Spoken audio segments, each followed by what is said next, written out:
নামাজ পাওয়ার পরেও নবী 3 বছর মক্কায় ছিলেন। এক সময় নবী বললেন, আল্লাহ যত জায়গায় নামাজের কথা বলেছেন প্রত্যেক জায়গায় বলেছেন আকিমুস সালাত, নামাজ কায়েম করো, কিন্তু মক্কায় যেই পরিবেশ চলতেছে এই পরিবেশে চোরের মতন নামাজ পড়া যায়, কিন্তু আযান দিয়ে জামাত করে নামাজ কায়েম করার তো কোনো পরিবেশ নাই। আল্লাহ বলেন, হাবিব মক্কায় হলেন আপনি ইমাম আর আবু জেহেল হলো নেতা। আবু জেহেলের মতন জালেম নেতা যতদিন থাকবে আর আপনার মতন ভালো ইমাম যতদিন থাকবে ওই জায়গায় নামাজ পড়া যাবে, কিন্তু নামাজ কায়েম করা যাবে না। নামাজ কায়েম করতে গেলে যিনি ইমাম হবে তাকেই নেতা হওয়া লাগবে। এখন আপনারা বলেন, আগামী নির্বাচনে যেই দলগুলো আপনাদের সামনে ভোট সভার আসতেছে এই দলগুলোর মধ্যে কারা কারা ইমামতি করবার পারবে, এইরকম দল আমাদের খেয়াল করার দরকার আছে না নাই? খালি নামাজ পড়লে হবে না, নামাজ পড়ানোর মতন যোগ্যতা থাকা লাগবে। হায় হায় রে, এই কথা কলে তো একজন বলছে জাতীয় ইমাম, মুখের দিকে তাকা দেখেন তেলতেলা। আমাদের বাংলাদেশে আর যাই হোক মুসলিম ইমামের দিকে সবাই তাকায়, তাকায় কি তাকায় না? একজন আমার ফতুয়া আছে, হুজুর ইমামের দাড়ি যদি এক মুষ্টির নিচে হয় তার পাশে নামাজ হবে? আমি কইলাম, কেবারে ইমাম তোমাকে দাড়িতে হাত দিবার দিছিল, তুমি দাড়ি কিভাবে মুঠ দিয়ে মাপলে? না হুজুর, ইমাম যখন খুতবা দেয় তখন আমি দূর থেকে মুঠ দিয়ে আন্দাজ করছি, তখন ইমামের দাড়ি আর আমার মুঠ তো দেখি মনে হয় মুঠের চাইতে ছোট। আমি বললাম, তোমার দাড়ির খবর কি? আমার নাই। তাই বলে হুজুর থাকা লাগবে না। যেই বাংলাদেশে ইমামের দাড়ি মানুষ মুঠ দিয়ে মাপে সেই বাংলাদেশে তেলতেলা দাড়ি চাচা মুখ চাচা মানুষ কোনোদিন জাতীয় ইমাম হতে পারে না। জোরে কর কথা, ঠিক কথা বলেন না? একটু মনোযোগ দিয়ে শুনতে হবে। 1 নম্বর নেক আমল হলো নামাজ। পুরুষের জন্য 1 নম্বর নেক আমল হলো নামাজ, কিন্তু আমার মা বোনদের জন্য ঈমান রক্ষা করতে গিয়ে 1 নম্বর নেক আমল কিন্তু নামাজ না। 1 নম্বর নেক আমলের নাম হলো পর্দা। জোরে বলেন, 1 নম্বর নেক আমলের নাম কি? আরো জোরে। আমার মায়েরা যারা পর্দার অন্তরে শোনেন, পর্দা যদি আপনাদের না থাকে আপনাদের নামাজ রোজা হজ যাকাত কোনো ইবাদত আল্লাহর দরবারে কবুল হবে না। মেয়েদের ইবাদত কবুল করতে গেলে 1 নম্বরে যে জিনিসটা রাখতে হবে তার নাম হলো পর্দা। আল্লাহ রাসূল বললেন, ফাতেমা মাত্র 4টা আমল করলে আল্লাহ 8টা জান্নাত খুলে দিবে। নামাজ পড়তে হবে 24 ঘন্টার মধ্যে মাত্র 5 বার নামাজ আদায় করলে নামাজের হক আদায় হবে। 24 ঘন্টায় নামাজ পড়া লাগবে না, 5 ওয়াক্ত মিলে বড় জোর 1 ঘন্টা লাগবে। ধরে কোন কয় ঘন্টা? তাহলে 24 ঘন্টার মধ্যে 1 ঘন্টা 5 ওয়াক্ত নামাজ পড়লে নামাজের হক আদায় হবে। ও ফাতেমা, 12 মাস রোজা রাখা লাগবে না, 12 মাস রোজার কোনো দরকার নাই, বছরে 1 মাস রোজা রাখলে রোজার হক আদায় হবে। ও ফাতেমা, 3 নম্বর হলো স্বামীর খেদমত সব সময় করা লাগবে না। স্বামী যখন খেদমত চাবে তখন স্বামীর খেদমত করা লাগবে। স্বামী যদি খেদমত না চায় তাহলে ইচ্ছা করে কোনোদিন খেদমত করতে যায়ও না, কারণ অতি ভক্তি। হঠাৎ যদি কোনোদিন আপনার বউ আপনাকে বেশি বেশি খেদমত করতেছে, দেখবেন চুল টানতেছে, মাথা টিপা দিচ্ছে, পায়ের লোক টানতেছে, বাতাস করতেছে, একটু এটা সেটা না খাবার দিচ্ছে, আপনি বুঝবেন সেই দিনই আপনার বাপের বিরুদ্ধে, নয় আপনার মায়ের বিরুদ্ধে, নয় আপনার ভাইয়ের বিরুদ্ধে, নয় আপনার বোনের বিরুদ্ধে ওয়াজ করবি। গেলেন আমার বউ নাই, আমি যত বলি হুজুরে আমার বউ নাই, আমি জানি তো যে এই দিন আমার খুবই খেদমত করতে, সেই দিন আমি বুঝতে পারি আজ একটা অন্যায় ওয়াজ হবে। এই খেদমত করতে করতে আবার কান্দেও, জানেন, মাথা টিপতেছে, ওর চোখ দিয়ে লেবু রসের মতন পানি ছাড়তেছে। আমি বললাম, কি হচ্ছে গো, কি হচ্ছে? কান্দিস করে কি স্বামী খেদমত কারো কান্দো কেন? তখন বলে, আমি একটু তোমাকে জান্নাত থাকবার চাই গো, কিন্তু হবি না। আমি বললাম, কি জন্য হবি না? বলে, তোমার বুড়া বাপ আর বুড়ি মা খালি ফ্যাস ফ্যাস করে, তুমি যখন বাইরে যাও তোমার বাপ মায়ের অত্যাচার আমার কলজা চলে গেছে গো। তুমি যদি বাপ মার সাথে থাকবার চাও তাহলে আমার বাপের বাড়িতে পাঠিয়ে দাও, আর আমার সাথে যদি সুখের শান্তির সংসার করবার চাও তাহলে তোমার বাপ মা বাদ দেওয়া লাগবে। অমা আলাইনা ইল্লাল বালাক। এমন সুন্দর একটা ওয়াজ করছে, এখন আপনি কি করবেন? আপনার পা টিপতিতে বাতাস করতেছে, আপনি কি করবেন? এমন সময় আল্লাহর কোরআন আপনার সামনে এসে বলবে লিয়াবলুয়াকুম আইয়ুকুম আহসানু আমালা, তোমাকে সুন্দর আমলের পরীক্ষা করা হবে। ওই সময় সবচাইতে সুন্দর আমল হলো যে গজলটা আপনারা শুনলেন। এই গজলটা শুনে কি বুঝলেন? আল্লাহ কোরআনে বলেছেন ওয়াকাদা রব্বুকা আল্লা তা'বুদু ইল্লা ইয়াহু ওয়া বিল ওয়ালিদাইনি ইহসানা। বউ যদি মরা যায়, সকালে মরলে বিকেলে বিয়ে করা যাবি কি যাবি না? বউ যদি ছেড়ে দেন, বইয়ের কোনো অভাব নাই। কিন্তু বাপ মা যদি মারা যায়, কিয়ামত পর্যন্ত যদি আপনি কাঁদেন, ওই দরদের বাপ মাকে আর আপনি ঘুরে পাবেন না। দরকার হলে বউ ত্যাগ করব, কিন্তু বাপ মাকে ত্যাগ করা যাবে। এত খেদমত করতেছে, ওয়াজ করছে, লাভ দিয়ে বলো তো টাং টোপলা যা আছে বান দেখ। বউ বলতেছে কেন গো, তুই না বাপের বাড়িতে যাবার ছেলি, তো 3 তালাকের গাড়িত করে তোর বাপের বাড়িতে পেরাতে মরে, তুই মরে গেলে তোকে ছাড়ে দিলে বইয়ের হবো আছে, তুই তো আর বাপ মায়ের বিরুদ্ধে ওয়াজ করলি, বাপ মা মরে গেলে কুটি পাবো। বউ দৌড়ে এসে পাও ধরে বলতেছে তুমি আসলে আল্লাহর ওলি গো, তোমার ধোকা দেওয়া যাবে না। আমার মায়েদের বলতেছি, মা শোনেন, স্বামীর খেদমত করবেন, কিন্তু অতিরিক্ত খেদমত করতে রাসূল নিষেধ করেছেন। স্বামী যখন খেদমত চাবে তখন স্বামীর খেদমত করা যাবে, ইচ্ছা করে অতিরিক্ত খেদমত ফাতেমাকে আল্লাহ রাসূল নিষেধ করেছেন। রাসূল বলেন ফাতেমা সতীত্বের হেফাজত, পর্দা করা, যেই পর্দা সম্পর্কে আল্লাহ বলেছেন وقرنا في بيوتكن ولا تبرجنا تبرج الجاهلية الأولى। আল্লাহু আকবার করবেন না? ফাতেমা সব সময় পর্দার মধ্যে থাকতে হবে।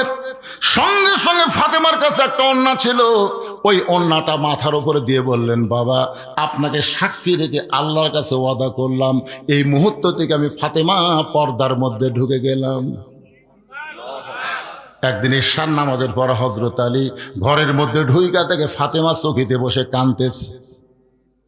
হযরত আলী ঘরে ঢুকে দেখে ফাতেমা কাঁদতেছে।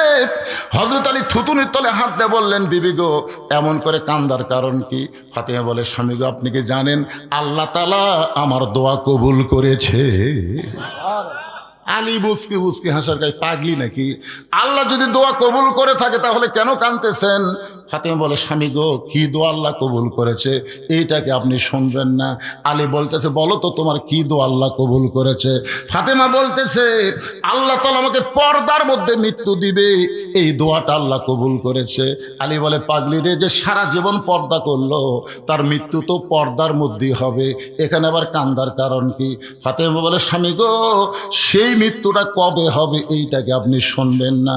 আলী বলেন ফাতেমা মানুষ কোনোদিন মরার কথা বলতে পারে না, কে কখন মরবে এটা কেউ কোনোদিন বলতে পারে না। ফাতেমা বলতেছে কিছুক্ষণ আগে আল্লাহ পাক আমারে জানাইছে আজকে গভীর রাত্রে ফাতেমার মৃত্যু হবে।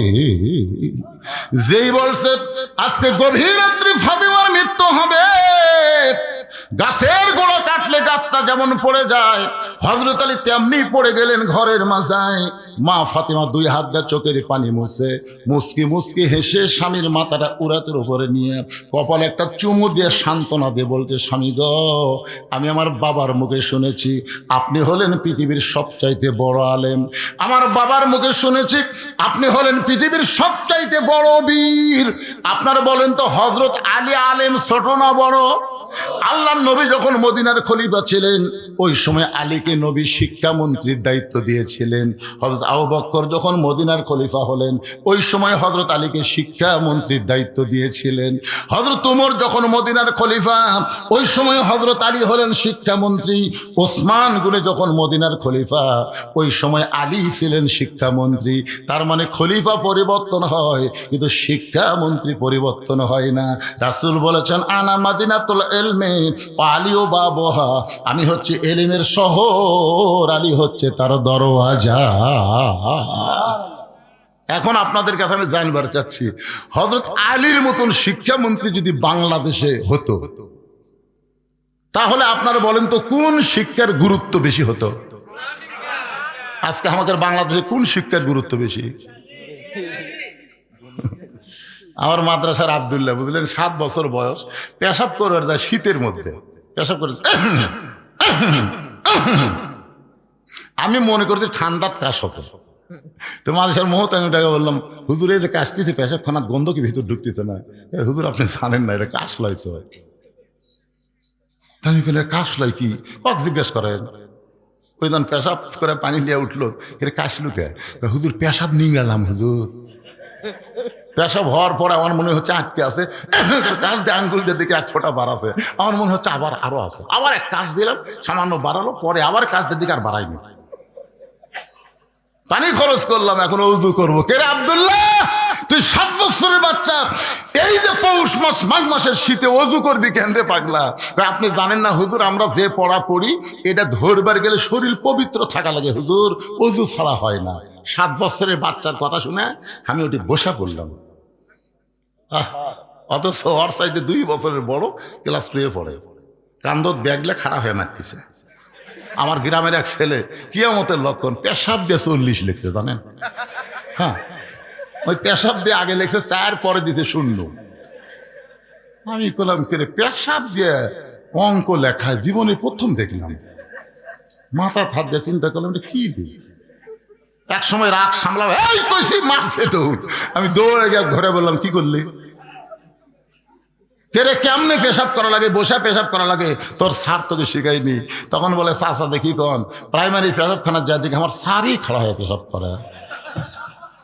90% মুসলমানের দেশে যেই শিক্ষার গুরুত্ব দিতে হবে, সেই শিক্ষা পড়তে গেলে আগে পবিত্র হওয়া শেখা লাগবে। ধরে কোন কথা ঠিক কিনা? আমাদের বাচ্চাগুলোকে পবিত্র হওয়ার শিক্ষা দেওয়ার দরকার আছে না নাই? কি শিক্ষা দিচ্ছে? আকডম বাগডম ঘোড়াডম সাথে ঢাক ঢোলক ঝাঁঝর বাজে, বাঁচতে বাঁচতে চললো ঢুলি, ঢুলি গেল কমলা ফুলি। আপনার বলেন তো এর মধ্যে একটা কথা সত্যি আছে? তাহলে আপনার বেগুনা মাসুম বাচ্চাকে আপনি মিথ্যা শিক্ষা দিচ্ছেন, আর সেই শিক্ষার জন্য শিক্ষামন্ত্রী হাজার হাজার কোটি টাকা সংসদ থেকে বাজেট করতেছে। আগামীতে 12ই ফেব্রুয়ারি সঠিক জায়গায় যদি কাম করবার পারেন, আর কোনো নাপাক শিক্ষা থাকবে না, পবিত্র শিক্ষা দিয়ে মুসলমানের শিক্ষা শুরু হবে। ধরে কোন কথা ঠিক কি না? এই দৃশ্য বাংলাদেশ জমিনে দেখবার চাই। কারা কারা রাজি? 2 হাত তুলে আল্লাহকে দেখেন। লিল্লাহে তাকবীর। হাত নামান ভাইজান। এই শিক্ষা আমাদের সন্তানের দরকার আছে না নাই? দরকার আছে না নাই? ফাতেমা চোখের পানি মুসকে হাসি দিয়ে বলতে, স্বামী গো, আমি আমার বাবার মুখে শুনেছি আপনি হলেন সবচাইতে বড় জ্ঞানী, আপনি হলেন সবচাইতে বড় বীর। বউ আপনার রাত্রেবেলা মরবে, এই কথা শোনার পরে আপনি এমনভাবে পড়ে গেলেন কেন? আপনি কি জানেন না এ দুনিয়া থাকার জায়গা না, এখানে আসলে যাইতে হবে। এই সত্যি কথাটা আমরা অনেকে স্বীকার করতে চাই না। আজকে আপনারা স্বীকার করেন, আসলে যাই বলতেছেন না, মনে করতেছেন থাকবেন। থাক ইনকা করে কি দেখতেছেন ভাই? 6 তলার ভিত দিছি হুজুর, 3 তলা কমপ্লিট হচ্ছে, রড বার করে থুছি হুজুর। 6 তলার ভিত দিছে, 3 তলা কমপ্লিট হচ্ছে, রড বার করে থুছে হুজুর। দোয়া করবেন হুজুর, আর 3টা তালা দান করবার পারি হুজুর।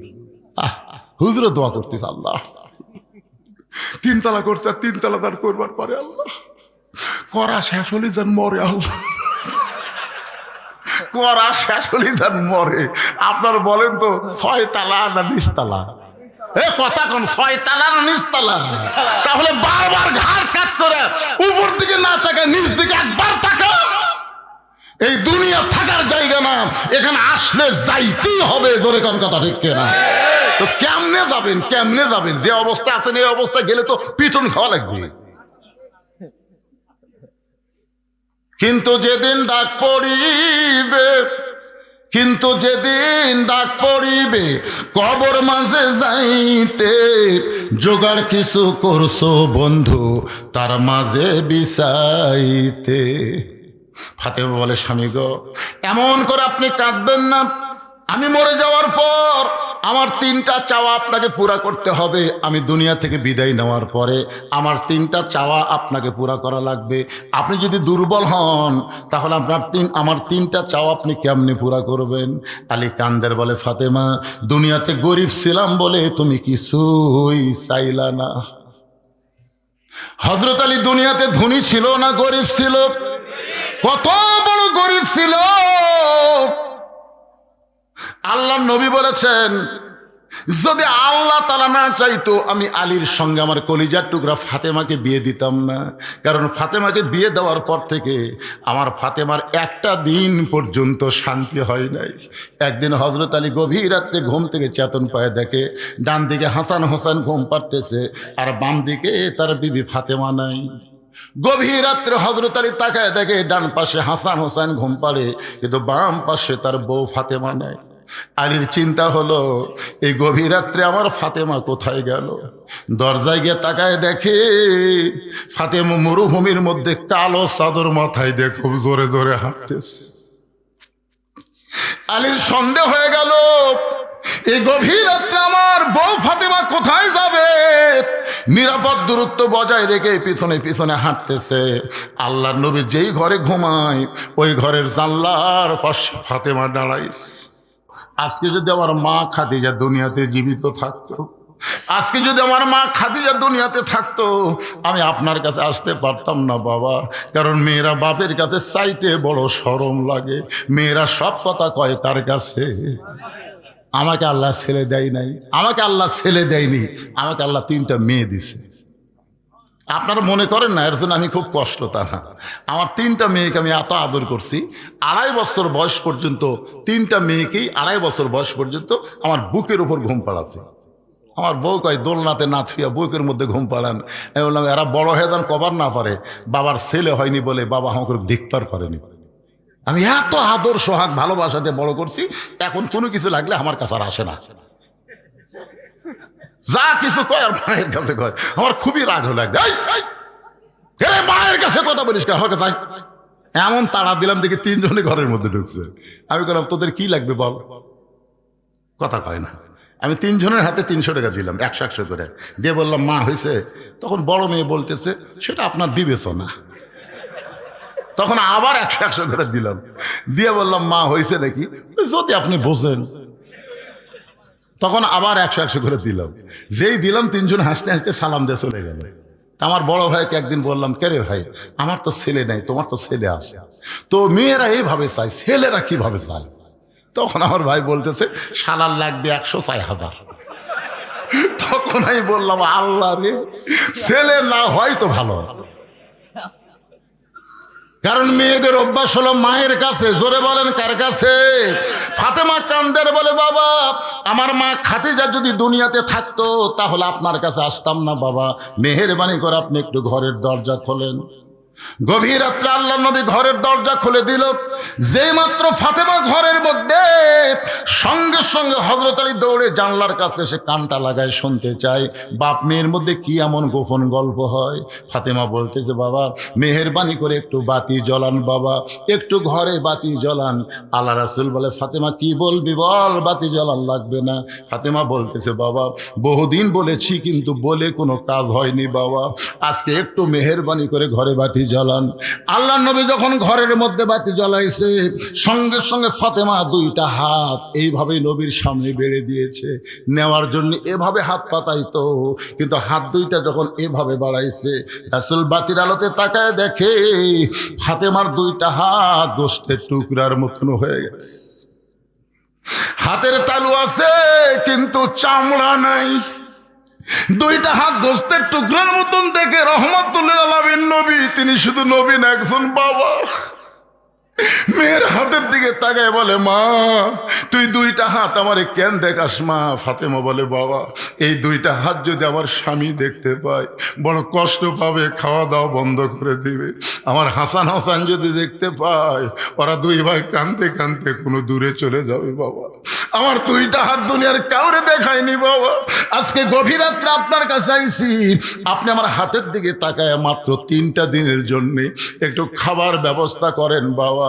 3টা দিন হাতটা লুকে লুকে আমি তাদের সামনে খাবার দেব। 3টা দিন পরে যখন হাতটা ভালো হয়ে যাবে, আপনার দেওয়া জাতা আমি আবার ঘুরাবো বাবা। আবার জমের হাটটা, আবার গমের হাটটা আমি করবো বাবা। হযরত আলী এক দৌড় মারছে। এমন গরিব ছিলেন, দুনিয়ার জীবনে কিছুই দিবার পারি নাই। মরার পরে তুমি কি চাইবা ফাতেমা, তুমি কি চাও? ফাতেমা বলে, স্বামী গো, আমার 1 নম্বর চাও হলো আমি যখন মরে যাব, রাতের বেলা মরছি, দিনের বেলায় আমার কবর দিবেন না। রাতের অন্ধকারে আমাকে দাফন করবেন। আমার কবরের খবর যেন দুনিয়ার কোনো মানুষ না জানতে পারে, কারণ আমি পর্দানিশী। আমার কবর দেখে আন্দাজ করে ফাতেমা লম্বা কত মানুষ জানবে, আমার পর্দার খিলাফ হয়ে যাবে। আমার 2 নম্বর চাওয়া হলো আমার কোনো জানাজার ব্যবস্থা করবেন না। মেয়ে মানুষের জানাজায় 20 লক্ষ মানুষ হয়, এটা অহংকার না। মেয়ে মানুষের জানাজায় কম পুরুষ মানুষ হয়, এটাই হলো অহংকার। ধরে কোন কথা ঠিক কি না? একটু মনোযোগ দিয়ে শোনেন। ফাতেমা বললেন, যিনি হচ্ছেন জান্নাতি নারীদের নেত্রী, কোন দেশের প্রধানমন্ত্রী না, নেত্রী না, যাকে বলা হয়েছে সাইয়্যিদাতুন নিসা আহলুল জান্নাহ ফাতেমাতুজ জোহরা। ধরে কোন সুবহানাল্লাহ। সেই ফাতেমা বলতেছে, আমার জানাজার কোনো ব্যবস্থা করবেন না। আমার জানাজা করবেন, কিন্তু জানাজার ব্যবস্থা করবেন না। আলী বলে, ফাতেমা তুমি নবীর কলিজার টুকরা, তোমার মৃত্যুর খবর শুনলে হাজার হাজার মানুষ তোমার জন্য দোয়া করবে। ফাতেমা বলতেছে, কোনো দরকার নাই।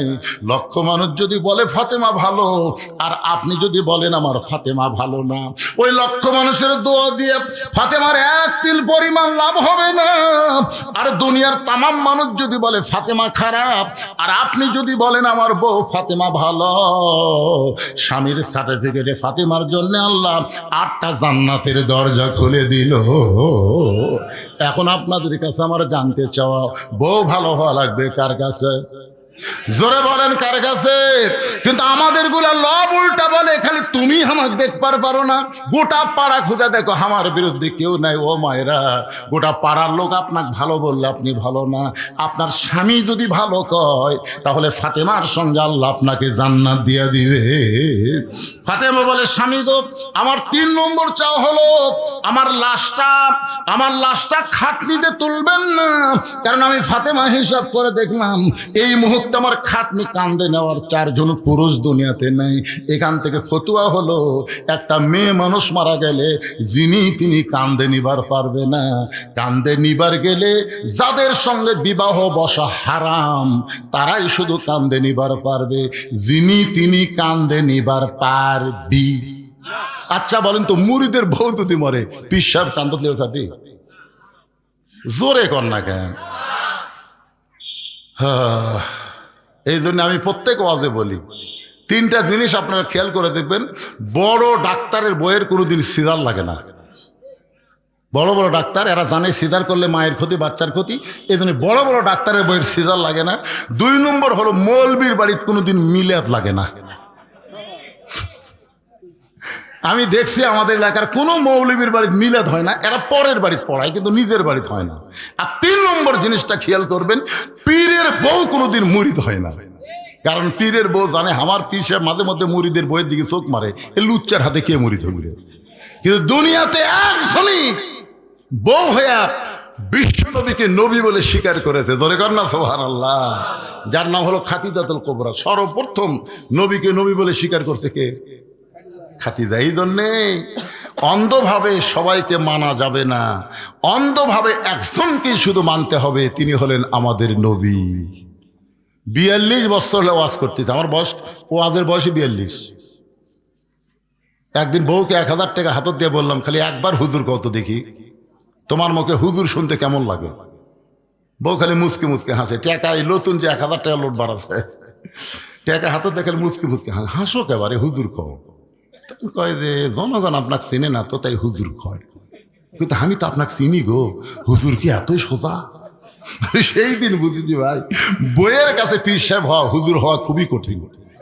আর সেই বইয়ের কাছে সর্বোত্তম নবী কে হয়েছে? আমাদের নবী।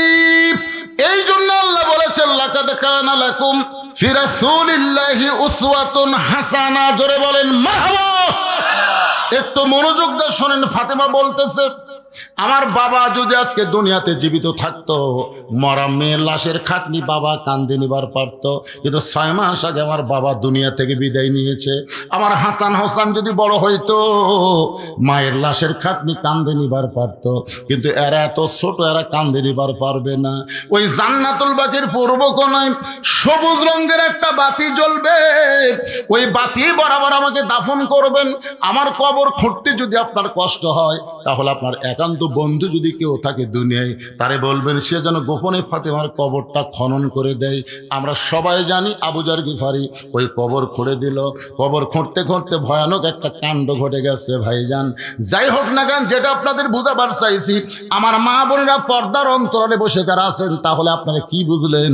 পুরুষ মানুষের জন্য 1 নম্বর নেক আমল হলো নামাজ, আর নারীদের 1 নম্বর নেক আমলের নাম কি? পুরুষের জন্য 1 নম্বরের নাম কি? এই নামাজ কিন্তু ওয়াজ দেওয়া হবে না। এই নামাজ কায়েমের জন্যে আল্লাহর কোরআনের আমাদের দল করা লাগবে। জোরে কোন কথা ঠিক কি না? আল্লাহ বলেছেন আল্লাযীনা ইম্মাক্কান্নাহুম ফিল আরদ, মুসলমানের মধ্যে কাউকে যখন ক্ষমতার চেয়ার দেওয়া হবে, আসলে ক্ষমতার মালিক কে? আরো জোরে। 5-20 চাষতলে গল্প করতেছে, আওয়ামী লীগ ক্ষমতায় ছিল, আগামীতে বিএনপি ক্ষমতাতে আসতেছে আমার এলাকায়। 2-3 বার এই কথা শোনার পরে আমি বললাম নাউজুবিল্লাহ, নাউজুবিল্লাহ। তখন একজন আসে কয় হুজুর নাউজুবিল্লাহ কেন? আমি বললাম পাগলা, ক্ষমতাত আওয়ামী লীগও ছিল না, বিএনপি তো আসবি না। একজন কয় হুজুর তাহলে ক্ষমতাত কে আসবে? ওই মনে করছে জামাত, বুঝলেন? ওই সেই খেপা। আমি বললাম পাগলা, তাহলে একটা আয়াত কই শোন। তুইজ্জু মান তাশা ওয়া তুযিল্লু মান তাশা বিয়াদিকাল খায়র ইন্নাকা আলা কুল্লি শাইইন কাদির। সম্মান দেওয়ার মালিককে, অপমান করার মালিককে, ভালো মন্দর মালিককে, সমস্ত ক্ষমতার মালিককে। আল্লাহ ক্ষমতা দেয়, যেমন হাসিনাকে আল্লাহ ক্ষমতা দিছিল। কি দিছিল না? কিভাবে নিল? ওই যে 5 তলা বিল্ডিং এর উপরে 1.5 লাখ টাকার খাট আর 12,000 টাকার কম্বল গাওয়ার দেয়। রাত 9টার সময় বলতেছে আমার বাড়ি আমার ঘর, আমাক নামাইকে। এই কয়ে বেটা ঘুমাচ্ছে। 2 কান্দের ফেরেস্তা বলতেছে আল্লাহ ই তো ঘুমের আগে দোয়া পড়লো না। আল্লাহুম্মা বিইসমিকা আমুতু আহিয়া, দোয়া না পড়ে ই যে কইলো আমার বাড়ি আমার ঘর আমাক নামাইকে। আল্লাহ বলতে ঠিক আছে। রাত 3টার সময় একটা ভূমিকম্প, জোরে কোন কি কম্প? খালি বিল্ডিং একটু কাঁপে উঠছে, ওই এত ফোর্সে নামছে। ওর যে কম্বলের মধ্যে লুঙ্গি খোলা আছে ভাই, এই লুঙ্গিটাও পরার টাইম পাইনি। ভাই এত সুন্দর করে ভাতটা পাক করে থোছে, ধরে কোন কথা ঠিক করে লুঙ্গি পরার টাইম পাইনি, ন্যাংটা হয়ে নামছে। ফেরেশতাকে আল্লাহ নামাইলা, তাই বলে ন্যাংটা করে নামালে। আল্লাহ বলে ক্ষমতা পাওয়ার পরে যারা 41 সাল স্বপ্নে দেখে, 24 সালে আল্লাহ তাদেরকে ন্যাংটা করে নামাবার পারে। তাই ক্ষমতার অহংকার করিস না রে, ক্ষমতার অহংকার করিস না। ক্ষমতা আল্লাহ দিবি, আবার ন্যাংটা করেও কেড়ে নিবি। কথা কন না কেন, কথা কন না কেন? ক্ষমতার মালিক কোন দল না, ক্ষমতার মালিক হলো আল্লাহ। করে যান ক্ষমতার মালিককে। আল্লাহ যখন কোন মুসলমানের মধ্যে কাউকে ক্ষমতা দিবে, তার 1 নম্বর দায়িত্ব কি? 1 নম্বর দায়িত্ব হলো পর্দা। কি হচ্ছে কি হচ্ছে?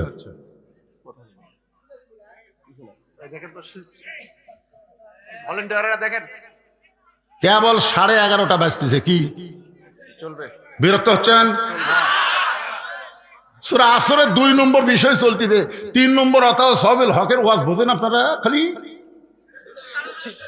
সারা রাত চলবি না রে পাগলা, চলা পর্যন্ত চলবি। ধরে কোন কথা ঠিক কিনা? একটু মনোযোগ দিয়ে শুনবেন। সমস্ত ক্ষমতার মালিক কে? আল্লাহ যদি কাউকে ক্ষমতা দেয়, তার 1 নম্বর দায়িত্ব হলো পর্দা সেতু নির্মাণ করা। 1 নম্বর দায়িত্ব মডেল মসজিদ নির্মাণ করা। এইটা মডেল মসজিদের সাইজ ভাই। আসার সময় ক্ষেতলালে দেখলাম আসরের সময় 5-6 জন। 5-6 জন মানুষ মডেল মসজিদ নামাজ পড়তেছে, তার মানে মডেল মসজিদ নির্মাণ করা না। 1 নম্বর দায়িত্ব হলো আকামুস সালাত, নামাজ কায়েম করা। ওয়াজ দিয়া নামাজ হবে? ওয়াজ দেওয়া হবে? যদি সরকার ঘোষণা করে 5 ওয়াক্ত নামাজ, মুসলমান দাবি করার পরে কেউ যদি না পড়ে, পাছার কাপড় তুলে 5টা করে বাড়ি, প্রতি ওয়াক্ত 5টা করে বাড়ি, 200 টাকা জরিমানা। ওই নামাজ পড়বি না, ওর বাপও পর্যন্ত পড়ে। কথা কন না কেন ভাই জান? এই শেলবেলা ওয়াজ দিয়ে কাম হবি না তো। নামাজ না পড়লে, আমার এলাকার এক লোক সৌদি আরবে চাকরি করে গেছে দাম্মামত। ভাই একদিন আমি নামাজের সময় আমার ঘরের মধ্যে শুয়ে আছি, ইতিমধ্যে কে যেন খবর দিছে যে মুসলমান একটা ঘরের মধ্যে শুতে আছে। পুলিশ যে কিভাবে জানলো, এসে আমার তুলে লিয়ে গেল ঘরের মধ্যে, কাপড় খুলে, প্যান্ট খুলে, বুঝলেন, পাশার উপর হয়। আমি সেদিন কান ধরে তওবা করছি, ওযু করে হোক আর না করেই হোক নামাজ আমি পড়বই। আগে নামাজটা যদি ধরে, আল্লাহ কোরআনে বলেছেন ইন্নাস সালাতা তানহা আনিল ফাহশাই ওয়াল মুনকার, একমাত্র নামাজই পারে মানুষকে যাবতীয় বেহুদা এবং খারাপ কাজ থেকে বাঁচাই দিতে। আমাদের ছেলেদের হাতে যদি মোবাইল থাকে কোনো সমস্যা নাই, এরা যদি 5 ওয়াক্ত নামাজ পড়ে, তাহলে অশ্লীল দেখতে গেলে এদের ঈমান বলবে কেউ না দেখলেও আমার আল্লাহ দেখতেছে। ফালিয়াবুদু রব্ব হাযাল বাইত আল্লাযী আত'আমাহুম মিন জু'ইন ওয়া আমানাহুম মিন খাউফ। ওই ঘরের মালিকের যদি তোমরা গোলামি করো, নামাজ পড়ো, তোমাদের সাথে সাথে 2টা পুরস্কার দেওয়া হবে। ধরে কোন কয়টা?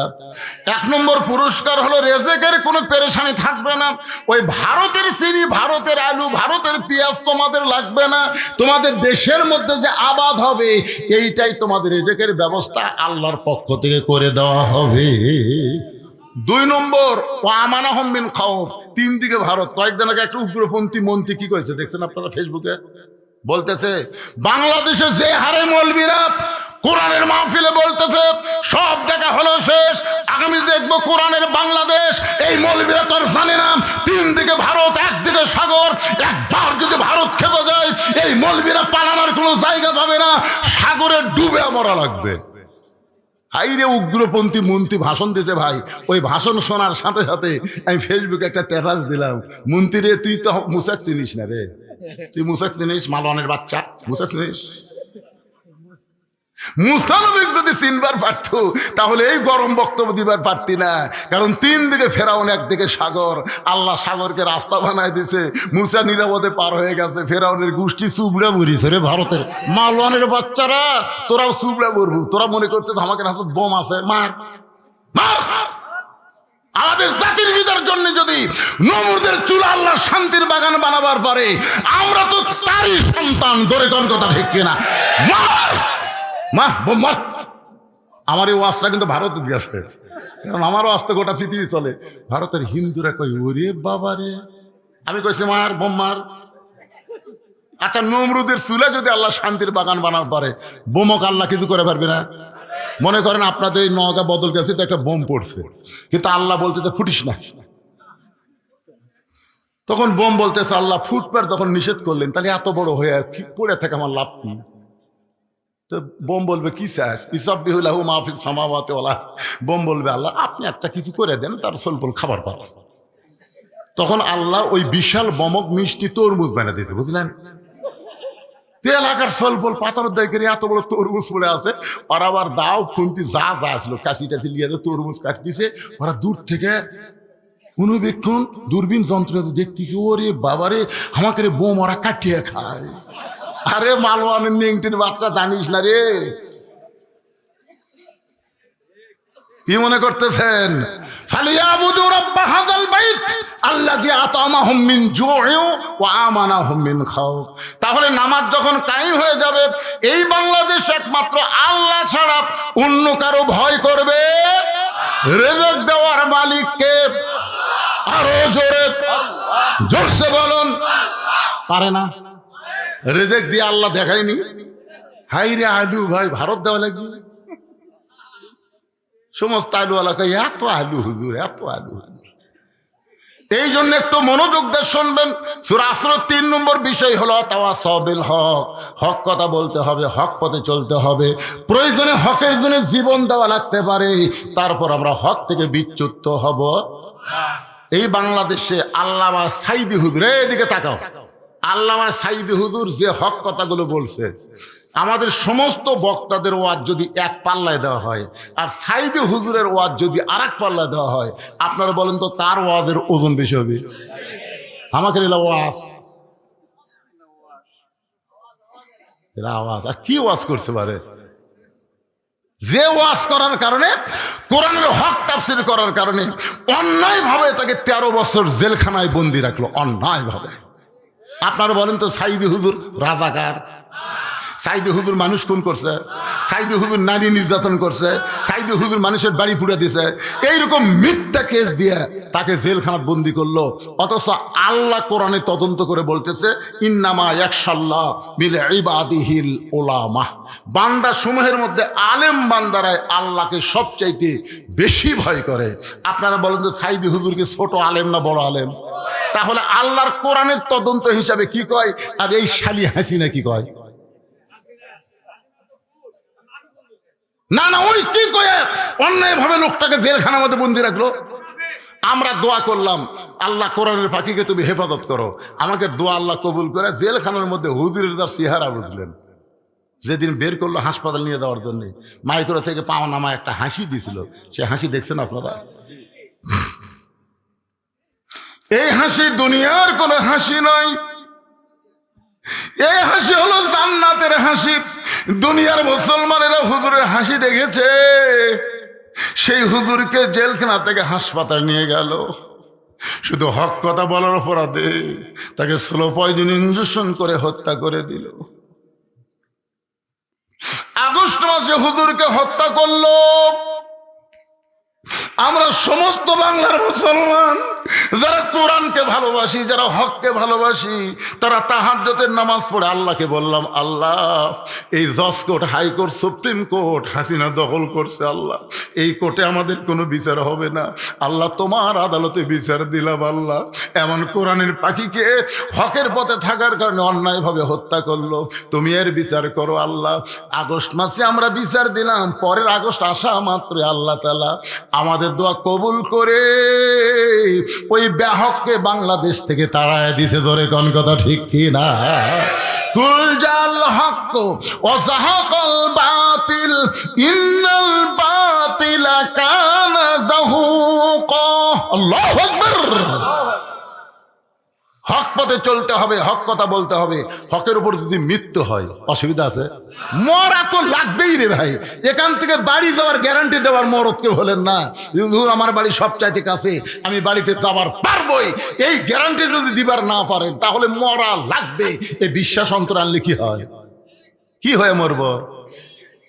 আল্লাহ বলেছে লা তামুতুন্না ইল্লা ওয়া আনতুম মুসলিমুন, মুসলমান নহে তোমরা মৃত্যুবরণ করো না। সূরা আসর 4 নম্বর বিষয় হলো তাওয়াসাউ বিল হক ওয়া তাওয়াসাউ বিস সবর। ধৈর্য ধারণ করা লাগবে, নানা রকম বিপদ আপদ মুসিবত আসবে, এর মধ্যেও আমাদের ধৈর্য নিয়ে মোকাবেলা করা লাগবে। আপনার শোনেন মনোযোগ দিয়ে, যে মায়ের কোনোদিনও বাচ্চা হয় না, বিয়ে হওয়ার পরে এবার প্রথম বাচ্চা হবে, আপনারা বলেন তো ওই মায়ের ধৈর্যের দরকার আছে না নাই? সবাই তো জানে মায়ের পায়ের তলে সন্তানের জান্নাত। এই যে কি গজল শুনলেন? 23 সালের 25 ডিসেম্বর আমার মা মারা গেছে, 18 সালের 3রা জুলাই আমার বাবা মারা গেছে। যখন ছেলেটা গান গাইলো আমার চোখ দেওয়া না আসে, পানি চলে আসে। আহারে কি বলবো প্রসবের কথা, মা বিনে সেই ব্যথা কেউ তো বুঝিবে না। মাজন ঠেকিয়া সন্তানের দায়, অকালে মা মারা যায়, কেন সে মায়ের ভক্তি করো না। এমন দরদি ভবে কেউ হবে না আমার মা গো। কিন্তু ভাইজান বাচ্চা তো লিচ্ছে, জানে না তো প্রসব ব্যথা। যেদিন বাচ্চা হবে ওরে বাবারে প্রসব ব্যথায় চিল্লাচ্ছে আর বলবে মরে যাবো, বিষ খামো, গলার দড়ি দেবো, এই জীবন রাখবো না। দাদি নিনি দৌড়ে আসে, কি বলিস? বাঁচবো না দাদি, যে ব্যথা হচ্ছে এই কষ্ট সহ্য করে বাড়তিছেন, বিষ দাও তো, গলার দড়ি দেবো। দাদি নানি কয় পাগলি তোর পায়ের তলে সন্তানের জান্নাত, অধৈর্য হবি অথবা সবই সবর, ধৈর্য ধর। জোর করে ঘরত লিয়ে যায় বিছনা শুয়া, ঠান্ডা পানির মধ্যে নরম কাপড় চুবড়ায় কপালে দিয়ে বলতেছে ধৈর্য ধর, অথবা সবই সবর, ধৈর্য ধর। যখনই ব্যথার কারণে চিল্লা চিল্লি করে, দাদি নানি বলে রাস্তার ধারত বাড়ি, তুই যদি চিল্লা চিল্লি করিস রাস্তাতে মানুষ যাবি আর কি। ওই বাড়ির একটা মেয়ে মানুষ বাচ্চা অসময় তা জ্ঞান গেল, ভাই তোর কি শরম নাই? ধৈর্য ধর, দাঁতের উপর দাঁত দে, অথবা সবে সবর, ধৈর্য ধর, দাঁতের উপর দাঁত দেয়। যখন করতেছে এমন সময় দাদি ধাইমাকে বলেছে মা টান। যেই টান মারছে বিষের জ্বালায় বেহুশ হয়ে গেছে। বাচ্চা জন্ম হলো, বাচ্চাকে গোসল করানোর পরে ওই বাচ্চা যখন মায়ের বুকে দেয়, বাচ্চার দেহের পরশে মা হুঁশ ফিরে পায়। মা যেই মাত্র হুঁশ ফিরে গেছে, ওর যে প্রসব ব্যথা হলো, এত কষ্ট হলো, ওইটার একটু খেয়াল নাই।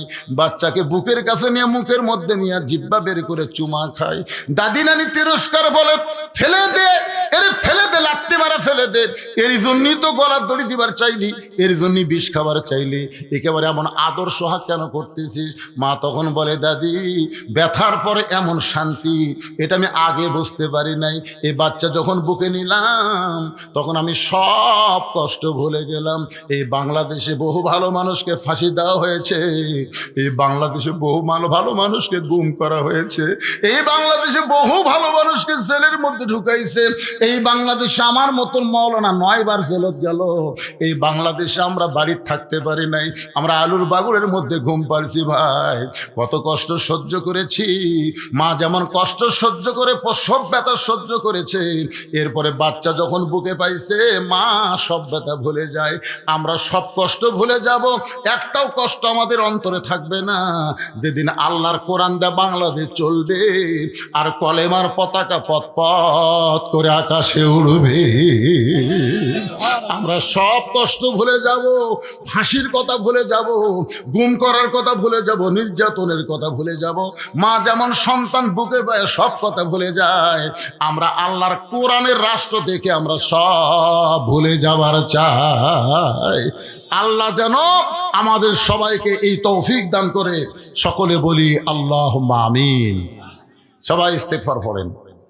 আস্তাগফিরুল্লাহ রাব্বি মিন কুল্লি জামবি ওয়া আতুবু ইলাইহি, আস্তাগফিরুল্লাহ রাব্বি মিন কুল্লি জামবি ওয়া। এই শোনেন, একটা মোনাজাত হবে, লাভ দিয়ে ওঠেন কেন রে ভাই, বাড়ির যাওয়ারই গ্যারান্টি নাই।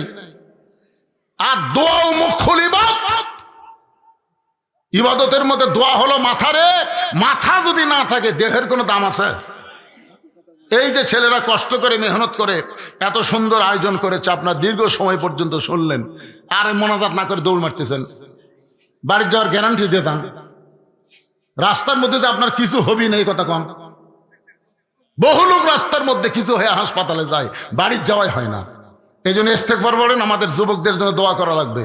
যুবকেরা শুধু কোরআনের মাহফিল করবে না, তারা যেন 5 ওয়াক্ত নামাজি হয়। জোরে কোন ঠিক কি না? এই জন্য সবাই ইস্তেগফার বলেন। আস্তাগফিরুল্লাহ রাব্বি মিন কুল্লি জামবি ওয়া আতুবু ইলাইহি, লা হাওলা ওয়ালা কুওয়াতা ইল্লা বিল্লাহিল আলিয়্যিল আযীম। আল্লাহুম্মা সাল্লি আলা মুহাম্মদ, আল্লাহুম্মা বারিক আলা মুহাম্মদ। আজকের মাহফিলের সভাপতির দায়িত্বে কে ছিলেন? কিছু বলবেন? এটা কি বাবা? ও টাকা দিলেন না কিছু প্রশ্ন করলেন রে? একটা প্রশ্ন করছে, দেখেন তো সবার না একার। কম বয়সে বিয়ে করা সুন্নত, এই বিষয়ে বাবা মায়ের উদ্দেশ্যে কিছু বলেন। কে রে পাগলা, এত পরে আছো রে? 3টা বিষয়ে দেরি না করার বিষয় হলো, কোনো মানুষ মারা গেলে তাকে দাফন করতে দেরি করা যাবে না। 2 নম্বর হলো, কোনো ঋণগ্রস্ত ব্যক্তি হাতে যদি টাকা পয়সা আসে ঋণ পরিশোধ করতে দেরি করা যাবে না। আর 3 নম্বর হলো, ছেলে মেয়েদের যদি বিয়ের বয়স হয়, এটা কিন্তু সরকারি বয়স না, বিয়ের বয়স, বুঝতেছেন? সরকারি বয়স না, বিয়ের বয়স যখন হবে তখন বিয়ে দিতে দেরি করা যাবে না। আপনি চিন্তাই করবেন না বেকার আছে, এ আছে, সে আছে না, তাকে তাড়াতাড়ি বিয়ে দিবেন, আল্লাহ তাআলা রহমত বরকতের দরজা খুলে দেবে ইনশাল্লাহ। যদি বাপ মা দেরি করার কারণে ছেলে অকাম বদকাম করে, বাপ মারও দোষ হবে। এই জন্য আপনারা দেরি করবেন না। রেজেক দেওয়ার মালিককে আল্লাহ। ছেলে চরিত্রবান থাকবে, ভালো থাকবে, শরীরও ভালো থাকবে, স্বপ্ন দোষও হবি না, ওভারটেক করবি না। আল্লাহুম্মা আমিন। আল্লাহুম্মা আনতাস সালাম অমিনকাস সালাম তাবারাকতা ইয়া যাল জালালি ওয়াল ইকরাম। আয় আল্লাহ তাআলা, কঠিন শীতের ভিতরে তোমার হাজারো বান্দা বান্দিরা আরামের বাড়ি ঘুমকে বাদ দিয়া কোরআন হাদিসের মহব্বত কলিজার মধ্যে নিয়ে এই জান্নাতের বাগানে বসে বসে কোরআন হাদিসের আলোচনা শোনার শেষে আমি গুনাহগারের সঙ্গে রহমতের দরজায় ফকির হয়ে দোকানা হাত তুলেছি। আল্লাহ মেহেরবানি করে আজকের মাহফিল আমাদের সকলের হেদায়েতের জন্যে, নাজাতের জন্যে, জান্নাতের জন্যে কবুল করো। এই মাহফিলের শুরু থেকে শেষ পর্যন্ত যতটুকু আলোচনা হয়েছে আল্লাহ, এর মধ্যে যদি ত্রুটি হয়, ভুল হয়, মাফ করে দিও। এর যা হাদিয়া মঞ্জুর করো সোনার মদিনায় নবী পাকের রওজা মোবারকে আল্লাহ কবুল করে নিও। তামাম আম্বিয়ায়ে কেরাম, আসহাবে কেরাম, তাবিনী কেরাম, তাবা তাবিনী কেরাম, তামাম পৃথিবীর মাটির নিচে যত মুমিন মুমিনা শুয়ে আছে আল্লাহ সকলে আল্লাহ ফরে হাদিয়া কবুল করো। আমরা যারা হাত তুলেছি আমাদের মধ্যে জনম দুঃখনী মা, দরদের বাবা যাদের কবরে গেছে আল্লাহ মেহেরবানি করে মা বাবার কবরকে জান্নাতের টুকরা কবুল করো। আমাদের দাদা দাদি, নানা নানি, আত্মীয় স্বজন, শ্বশুর শাশুড়ি যাদের কবরে গেছে আল্লাহ কবরবাসীদের মাফ করে দাও। যেই যুবকেরা কষ্ট করে মেহনত করে টাকা পয়সা খরচ করে আজকের জান্নাতের বাগান লাগাইছে আল্লাহ এই সকল যুবকদেরকে 5 ওয়াক্ত নামাজি কবুল করো। এদেরকে হালাল রুজির উপরে থাকার তৌফিক দিয়ে দাও। এদের উপরে সমস্ত বিপদ আপদ মুসিবত আল্লাহ তুমি দূর করে দাও। প্রত্যেক বছর এমন করে কোরআনের একটা মাহফিল যেন করতে পারে এমন ইমানি শক্তি এই যুবকদেরকে দান করে দাও। এই যুবকগুলোকে আল্লাহ কোরআনের জন্য কবুল করে নাও। এই যুবকদেরকে যারা বুদ্ধি দেওয়া, পরামর্শ দেওয়া, অর্থ দেওয়া, সহযোগিতা করেছে আল্লাহ তাদের সকলকে আবু বকর রাদিয়াল্লাহর সঙ্গে জান্নাতি কবুল করো।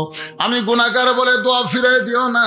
আজকের মাহফিলের সম্মানিত সভাপতি, সহসভাপতি, আজকের মাহফিল আলেম ওলামা, হাফেজকারী, ইমাম, মুয়াজ্জিন, হাজী সাহেব, মুরব্বী, যুবক, কচিকাঁচা, পর্দার অন্তরালের মা বোনেরা যার 2 হাত পছন্দ করো সেই 2 হাতের ওসিলায় আজকের মাহফিলকে কবুল করো।